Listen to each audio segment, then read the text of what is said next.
Ayo subscribe channel YouTube Novel Askadina. Novel Perintah Raja Naga. Bab 5396 dari Ordo Raja Naga. Sang dewa memimpin yang lain ke kaki kuil Lein. Menatap puncak menjulang di hadapan mereka, sang dewa diliputi emosi. Beliau telah tertindas di sini selama 10.000 tahun. Dan kini, titik tengah kuil Lein telah dipenuhi sosok-sosok perkasa, semuanya dari seberang langit ke-6. Melihat pasukan roh iblis yang membara, semua orang terdiam. 100.000 roh iblis, puluhan ribu kultivator iblis, skala seperti itu sungguh menakjubkan. Terutama 10.000 roh iblis di belakang sang dewa, masing-masing memiliki aura yang kuat, menyampaikan rasa penindasan yang luar biasa. Semua roh iblis memiliki aura yang begitu kuat. Tak seorang pun tahu alam apa yang telah dicapai roh-roh iblis ini sebelum tubuh fisik mereka lenyap. Pada saat itu, semua sosok perkasa di tengah gunung menunjukkan ekspresi serius. Roh-roh iblis ini jauh lebih kuat dari yang mereka bayangkan. Wu Hao dan yang lainnya juga menunjukkan ekspresi serius, terutama saat melihat sang dewa, masing-masing dipenuhi tekanan. Lagi pula, makhluk-makhluk ini, yang tertindas selama 10.000 tahun, adalah makhluk tua, dan tak seorang pun tahu betapa kuatnya mereka dulu. Pemimpin sekte Yunxia menatap sang dewa dengan ekspresi yang sangat serius. Ketika pandangannya tertuju pada dua lelaki tua bersenjatakan pedang di belakang sang dewa, matanya melebar. Kedua lelaki tua ini adalah kultivator pedang dan tampak tak terduga. 10.000 tahun yang lalu, satu-satunya kultivator pedang terkenal di antara klan iblis surga ke-6 adalah dua bersaudara, pedang ilahi Wushuang. Yang satu bernama Wushuang, dan yang lainnya bernama pedang ilahi. Pemimpin sekte Yunxia tidak mengenal kedua bersaudara pedang ilahi Wushuang, tetapi tampaknya kedua lelaki tua ini adalah mereka. Ratusan ribu kultivator, terpisah ribuan kaki, saling menatap. Wu Hao memimpin anak buahnya perlahan menuruni gunung. Karena mereka sudah tiba, kita harus menghadapi mereka. Tidak ada jalan keluar. Karena kalian sudah lolos dari batasan, kalian harus membawa pasukan kalian dan mencari dunia baru untuk membangun kembali tubuh kalian, daripada terlibat dalam pertempuran sengit dengan kami. Itu hanya akan menyebabkan kehancuran bersama, dan kalian bahkan mungkin akan ditekan lagi. Kata Wu Hao kepada Tuan. Tuan memandang Wu Hao dengan jijik, dengan sekumpulan sampah kalian, ini bahkan bukan masalah kehancuran bersama, dan kalian bahkan tidak memenuhi syarat untuk menekanku. Kata-kata Tuan membuat 100.000 kultivator yang hadir merasa malu. Dari semua kultivator manusia dan binatang, hanya sedikit, jika ada, yang benar-benar melampaui kekuatan Tuan. Karena kita sudah sampai pada titik ini, mari kita berhenti bicara dan bertarung. Wu Hao mengambil posisi. Para kultivator lainnya menghunus senjata mereka. Tetapi pada titik ini, senjata mereka mungkin tidak berguna. Aku bisa memberimu satu kesempatan, cibir Tuan. Biarkan generasi muda bersenang-senang. Jangan menuduhku menindasmu.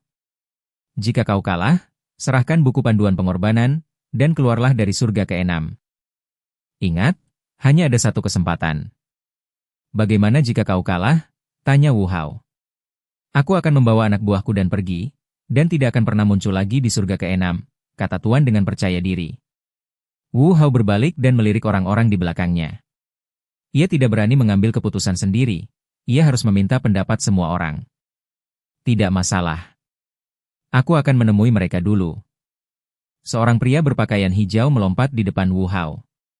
Tuan, izinkan aku bertemu para kultivator iblis ini dan biarkan mereka merasakan tangan besiku yang tak terkalahkan. Wu Hao melihat seseorang melangkah maju, jadi ia mengangguk dan menatap Tuan.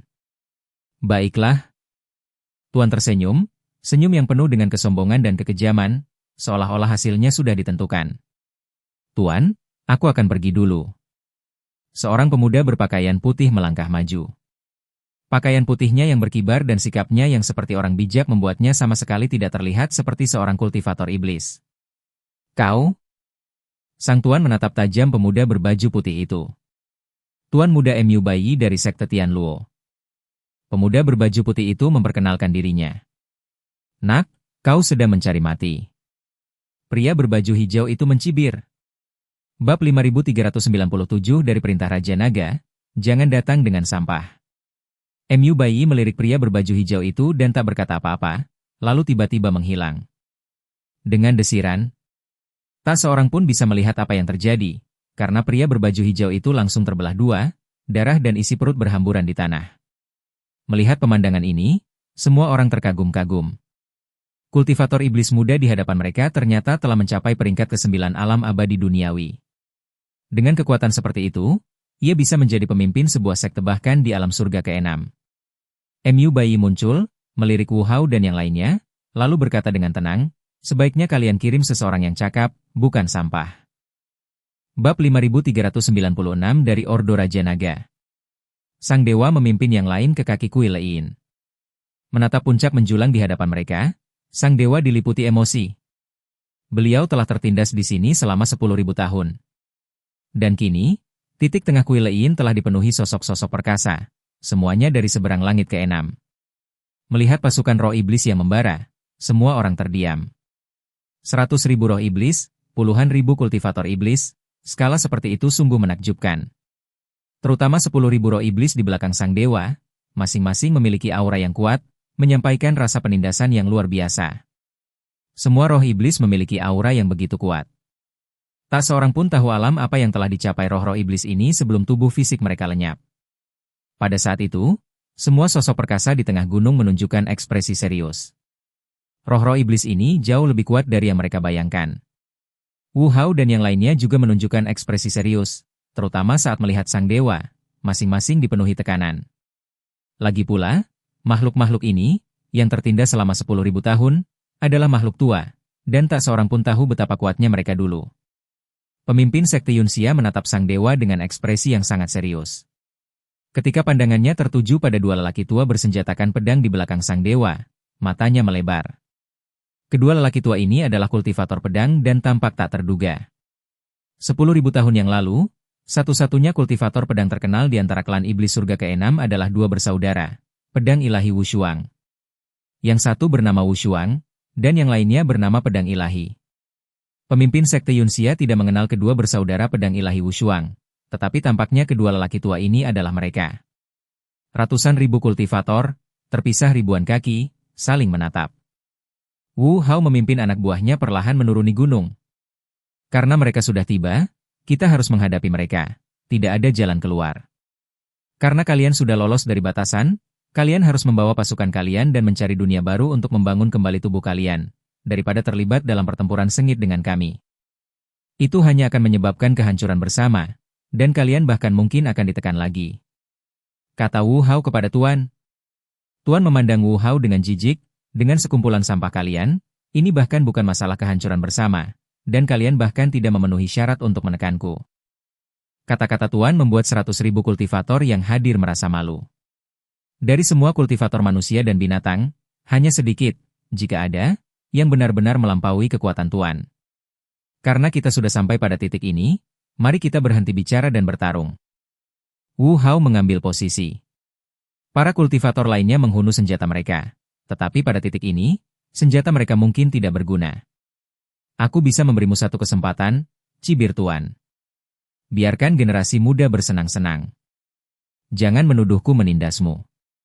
Jika kau kalah, serahkan buku panduan pengorbanan, dan keluarlah dari surga ke-6. Ingat, hanya ada satu kesempatan. Bagaimana jika kau kalah? Tanya Wu Hao.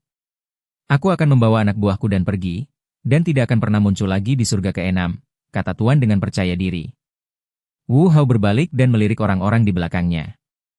Ia tidak berani mengambil keputusan sendiri, ia harus meminta pendapat semua orang. Tidak masalah. Aku akan menemui mereka dulu. Seorang pria berpakaian hijau melompat di depan Wu Hao. Tuan, izinkan aku bertemu para kultivator iblis ini dan biarkan mereka merasakan tangan besiku yang tak terkalahkan. Wu Hao melihat seseorang melangkah maju, jadi ia mengangguk dan menatap Tuan. Baiklah. Tuan tersenyum, senyum yang penuh dengan kesombongan dan kekejaman, seolah-olah hasilnya sudah ditentukan. Tuan, aku akan pergi dulu. Seorang pemuda berpakaian putih melangkah maju. Pakaian putihnya yang berkibar dan sikapnya yang seperti orang bijak membuatnya sama sekali tidak terlihat seperti seorang kultivator iblis. Kau? Sang Tuan menatap tajam pemuda berbaju putih itu. Tuan muda Mu Bayi dari sekte Tianluo. Pemuda berbaju putih itu memperkenalkan dirinya. Nak, Kau sedang mencari mati.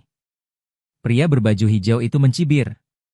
Bab 5397 dari Perintah Raja Naga, jangan datang dengan sampah. Mu Baiyi melirik pria berbaju hijau itu dan tak berkata apa-apa, lalu tiba-tiba menghilang. Dengan desiran, tak seorang pun bisa melihat apa yang terjadi, karena pria berbaju hijau itu langsung terbelah dua, darah dan isi perut berhamburan di tanah. Melihat pemandangan ini, semua orang terkagum-kagum. Kultivator iblis muda di hadapan mereka ternyata telah mencapai peringkat ke-9 alam abadi duniawi.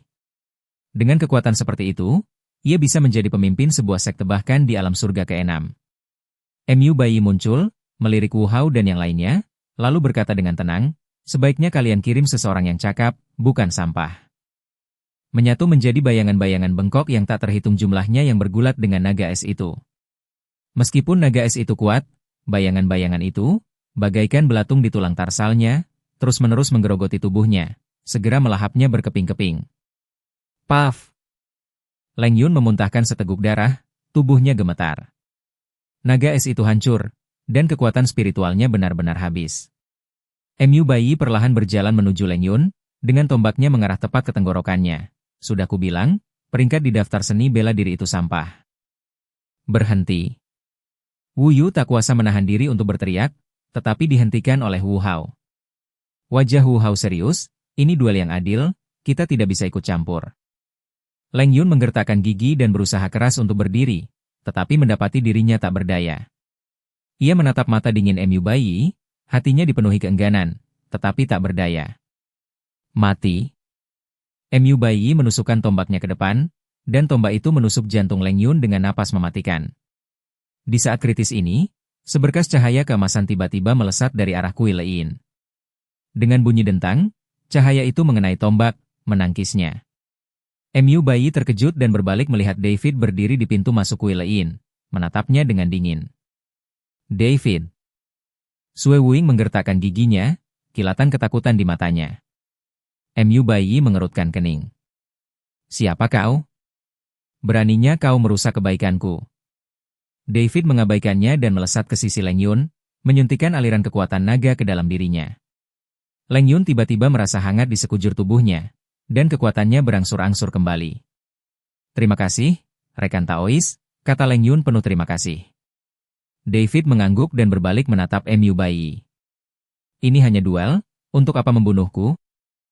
Mu Baiyi mendengus dingin, pecundang tidak pantas untuk bertahan hidup. Benarkah? Mata David menjadi gelap, dan aura yang kuat terpancar darinya. Kalau begitu aku ingin melihat apakah kau memiliki kemampuan untuk membuatku mati juga. Hati Mu Baiyi bergetar. Dia bisa merasakan aura David kuat, bahkan lebih kuat dari auranya sendiri. Tapi bagaimanapun juga, dia adalah seorang kultivator iblis tingkat 9 di alam abadi duniawi, dan dia bukan orang yang mudah diintimidasi. Dia mencengkeram tombaknya erat-erat, menatap David dengan waspada. Kau mau membelanya? Bukan untuknya, tapi aku tidak mau melihat siapapun membantai orang tak bersalah di depanku. Kata David tenang. Kalau kau mau melanjutkan kompetisi, aku bisa bermain denganmu. Mu Baiyi hendak setuju, tetapi pelahap jiwa menghentikannya. Pelahap jiwa menatap David, dengan sedikit keraguan di matanya. Kau dari klan naga? Bukan urusanmu, kata David dingin. Pelahap jiwa terkekeh, menarik. 10.000 tahun telah berlalu, namun seorang anggota klan naga telah muncul di surga ke-6. Namun, duel hari ini belum berakhir. Kalau kau mau bertarung, tunggu sampai pasukan kita selesai. David melirik Wu Hao, dan ketika melihatnya mengangguk, dia pun minggir. Leng Yun pun dengan bijaksana kembali ke lereng gunung. Mu Baiyi melirik David dengan tatapan puas, lalu berteriak kepada para kultivator yang sudah setengah jalan mendaki gunung. Ada lagi yang mau naik dan mati? Para kultivator yang sudah setengah jalan mendaki gunung saling berpandangan, dan tak seorang pun berani melangkah maju dengan gegabah. Bab 5399 dari Ordo Raja Naga, aku meremehkanmu. Leng Yun sudah berada di peringkat kelima dalam daftar seni bela diri. Bahkan dia kalah telak, jadi yang lain akan mati sia-sia jika mereka naik. Wu Hao menatap pemandangan di depannya, merasa sangat cemas. Jika tidak ada yang bisa mengalahkan Mu Baiyi, mereka tidak punya pilihan selain menyerahkan buku panduan pengorbanan sesuai kesepakatan dan keluar dari surga ke-6. Ia menyapukan pandangannya ke kerumunan dan akhirnya mendarat di Ziyuan. Ziyuan berdiri di tengah kerumunan saat ini, ekspresinya tenang, tetapi cahaya tekad melintas di matanya. Ia merasakan tatapan Wu Hao, menatap Wu Hao, dan mengangguk. Ziyuan, kuserahkan padamu, kata Wu Hao lembut. Ziyuan melesat dan datang ke tengah medan perang. Ia menatap Mu Baiyi dan berkata dengan tenang, aku akan bermain denganmu. Mata Mu Baiyi berkilat terkejut saat melihat Ziyuan, lalu berubah menjadi jijik. Jadi dia perempuan? Sepertinya kau benar-benar kehilangan akal. Ziyuan tidak marah, tetapi hanya menatapnya dengan tenang. Kehabisan orang atau tidak, kita akan tahu setelah bertarung. Baiklah, akan kutunjukkan betapa kuatnya aku. Mu Baiyi mencengkeram tombaknya erat-erat dan menyerang Ziyuan. Ziyuan menghindari serangan Mu Baiyi dengan jentikan pergelangan tangannya, dan berhasil mengelak dengan mudah. Sebuah pedang panjang berwarna cian muncul di tangannya, dan pedang itu memancarkan aura spiritual segar yang sangat kontras dengan energi iblis Mu Baiyi. Hah? Mu Baiyi terkejut. Kau juga seorang dewa bumi tingkat 9? Ziyuan tidak menjawab, melainkan menyerang. Pedang panjang itu, seperti ular hijau yang muncul dari gua, menusuk tenggorokan Mu Baiyi. Mu Baiyi segera menarik tombaknya untuk menangkis, dan keduanya terlibat dalam pertempuran sengit. Dentang logam tajam yang beradu bergema di lembah saat bilah cian dan tombak hitam itu beradu. Jurus pedang Ziyuan cepat dan anggun, bagaikan burung layang-layang yang terbang menembus hutan. Setiap tebasannya tepat mengenai titik lemah Mu Baiyi. Sementara itu, tombak Mu Baiyi begitu ganas dan kuat, dipenuhi aura iblis yang menyeramkan. Setiap tebasannya mematikan. Pedang yang sangat cepat. Seru para kultivator di tengah gunung dengan terkejut. Kecepatan Ziyuan bahkan lebih cepat daripada Leng Yun, dan jurus pedangnya bahkan lebih halus, jelas merupakan hasil latihan bertahun-tahun yang tak terhitung jumlahnya. Wu Hao menghela napas lega, kekuatan Ziyuan memang meningkat pesat. Sepertinya dia punya peluang untuk menang. Master Lembah Macan Putih mengangguk setuju. Ilmu pedang gadis ini luar biasa, dan energi spiritualnya murni, bebas dari segala macam kotoran. Ini jelas merupakan teknik Tao yang autentik. Meskipun aura iblis Mu Baiyi sangat kuat, mengalahkannya tidak akan mudah. Di medan perang, keduanya telah bertarung puluhan kali, tanpa ada pemenang yang jelas. Ekspresi Mu Baiyi semakin serius. Awalnya ia mengira Ziyuan hanyalah seorang kultivator bumi abadi tingkat 9 biasa. Ia tidak menyangka kekuatannya yang luar biasa. Sepertinya aku meremehkanmu. Mu Baiyi mendengus dingin, melemparkan tombaknya ke udara. Ia membentuk segel tangan, api iblis berkobar. Energi iblis hitam menyembur dari tubuhnya, menyatu di belakangnya menjadi lautan api yang luas. Di dalam api, ratapan jiwa-jiwa yang tak terhitung jumlahnya yang teraniaya samar-samar terdengar. Lautan api itu menyapu Ziyuan, menghanguskan tanah kemanapun ia lewati. Ekspresi Ziyuan membeku, dan ia mengayunkan pedangnya. Perisai Qinglan. Energi spiritual Qian menyatu di hadapannya, membentuk perisai besar yang dilapisi garis-garis halus dan memancarkan cahaya biru samar.